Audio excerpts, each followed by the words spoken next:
बिस्मिल्लाहिर्रहमानिर्रहीम। अस्सलाम वालेकुम नाज़रीन, ताज़ा तरीन रिडार सेटेलाइट और मौसमियाती मॉडल्स के मुताबिक इस वक्त मुल्क के बालाई और वस्ती इलाकों में गरज चमक के शदीद तूफ़ान तश्कील पा चुके। आने वाले चंद घंटों, आज रात और अगले 24 से 36 घंटों के दौरान बारिशों का फोकस मुल्क के बालाई और वस्ती इलाकों के साथ साथ जनूबी इलाकों पर भी हो जाएगा, जबकि आज रात से आने वाले मज़ीद 72 घंटों के दौरान सुबह सिंध और बलूचिस्तान के भी बाज़ इलाकों में तूफ़ानी से मूसलाधार बारिश का इम्कान।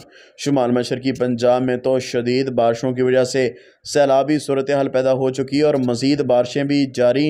आने वाले 3 से 4 रोज़ लाहौर समेत शुमाल मशरकी इलाकों में 300-400 मिलीमीटर तक बारिशें मुतवक्के हैं।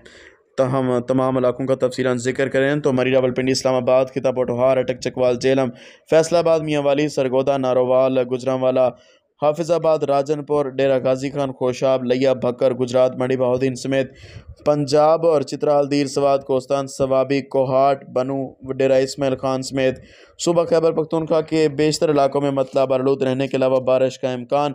कोहलू, सिब्बी, कल्लात, खुजदार, लसबेला, वरान, किला सैफुल्ला, लोरलई, जोब, बारखान समेत बलोचिस्तान और लाड़काना, शहीद बेनजीराबाद, दादू समेत सिंध के भी इक्का दुक्का इलाकों में गरज चमक के साथ बारिश मुतवक्के। अपने इलाके का मौसम जानने के लिए शहर का नाम कमेंट करें। अल्लाह हाफिज़।